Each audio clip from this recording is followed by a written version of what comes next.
Capricorn. This is Cindy from the New Moon Tarot. I'm a witch and a tarot card reader, and this is a general love reading for Sun, Moon, Rising, Venus, Capricorn for the week of July 26th. If this one doesn't resonate so much, go ahead and check out your natal chart and my other readings, specifically your Moon and your Venus. If you happen to be a cross watcher, keep in mind that the energies here could be reversed for you. And if you'd like your own private reading, you can find all of my info down below in the description box. All right, so we're looking at the overall energy here, Capricorn. We're going to check out your person, you, and then an oracle card. So, I think you are dealing with someone who is very defensive. We've got the Seven of Wands. This is someone who can be standoffish, someone who has a lot of boundaries, who likes to have walls between the two of you, maybe someone who can't admit their mistakes. Seven of Wands can be standing up for yourself, that's true, but it's showing up with the Eight of Swords, which is self-limiting and self-sabotage behavior. Someone who is not realizing that their own actions are impacting their own happiness. The good news with those two cards is they're both in the reverse. I think this person has realized this behavior is probably not helpful. It's not leading to their happiness. It's not leading them down the path they're supposed to be on.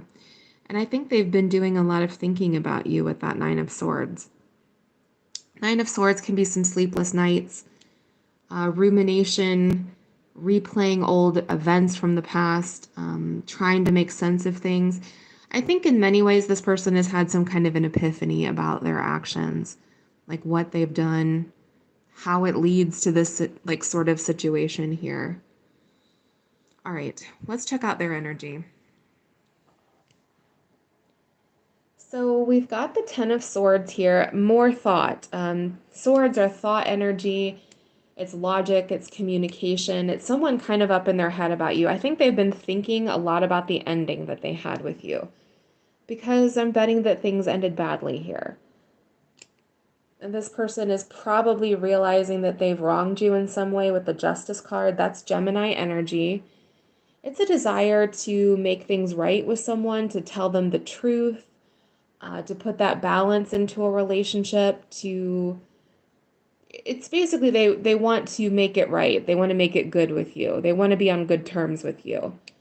We've got the Five of Pentacles here, which is feeling lonely. It's feeling abandoned. It's feeling lost. It's missing someone, feeling like you can't reach out and talk to them. Now, you'll notice also, and I think this is kind of the crux of this person's problem. All right, that Five of Pentacles, she's all hunched down here, right? And you can see the key that's leaning up against the door. She could simply use that key and put it in the door and let herself out. But I think this person's behavior, I think they can't admit when they do things wrong. They can't own up to it. They don't take action. They don't realize how they are impacting their own lives in this way. And I think that's this person's issue. I think with this Seven of Cups here in reverse, that's getting clarity on a situation. It's seeing something for what it actually is. I think this person is slowly realizing some of their actions and how they've played out in your relationship and how maybe they've pushed you away in some ways. There's a sense here that they're doing some deep thinking, they're figuring some things out, and more than that, they're going to be taking some action here. We've got the Eight of Wands, which is movement, it's momentum, it's messages coming in. Eight of Wands is very much like, I got to do something about this kind of a card. I'm going to, handle this today. We've got the Magician, Gemini energy here, along with Aquarius and Aries, but it's also being very intentional. It's, again, knowing that you can impact the situation, taking some sort of action, probably usually using their words here with the Magician. The Magician's very focused on communication. Now let's take a look at you. If this happens to be your reading, I think you are still in love with this person. We've got the Two of Cups in reverse. I think at one time this Two of Cups was in the upright. The two of you were on the same page. That is my favorite relationship card. It's a sense of knowing someone inside and out. You see them exactly who they are, flaws and all, and you love them anyway.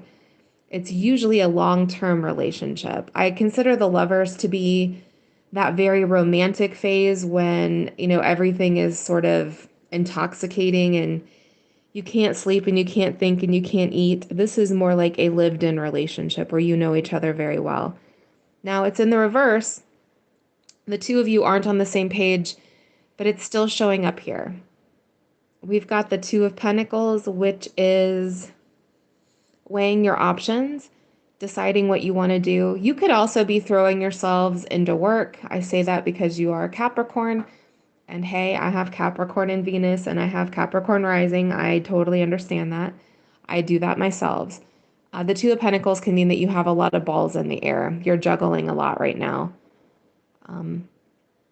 I think there's some indecision here. Because you are viewing this relationship as a missed opportunity, Ace of Pentacles in reverse. So the Ace of Pentacles is something of value. It's something that you plant and you nurture. The way you would a garden, you have to put the work into it, right? You've got to water it and you've got to weed it and, you've got to go out and take care of it. And I think you assumed that this relationship was valuable and that it was leading somewhere and you were willing to put in the time, but it didn't end the way that you were hoping it would. Or maybe I would say didn't continue the way that you were hoping it would. But, well, we'll get to that in a second. We've also got the Knight of Pentacles here. This is your energy. It's Capricorn, Taurus, Virgo. The Knight of Pentacles is very slow-moving energy. In the reverse, it's analysis paralysis. I do think there's part of you that wants to let go of this relationship, and then another part of you who's like, I don't know, I've invested a lot of time here. So I think there's some indecision about what to do. But I think the universe is going to have an answer for you because we've got this Three of Wands, which is waiting for your ships to come in. It's something coming in for you, and I think it's communication and action on this person's part. Because we've also got the Six of Wands here. That's a victory. It's getting something. It's also attention, affection, adulation, people paying attention to you or this person paying attention to you. It's kind of a sense like that you've won in this situation, that this person has realized what their behavior has led to here. All right, let's check out the Oracle card. We've got painting the roses red, covering up errors. Yeah, I do think that's the crux of this situation with that Seven of Wands here showing up in the middle of this reading. I just think that this person has trouble admitting when they've done something wrong. And that's kind of where things kind of fell apart here, if this happens to be your reading. All right, let me know down below if this resonated. If it didn't, check out your moon and your Venus. If you'd like to order your own private reading, you can find my info down below in the description box. Please like and subscribe since I do free weekly readings here on YouTube. And blessed be.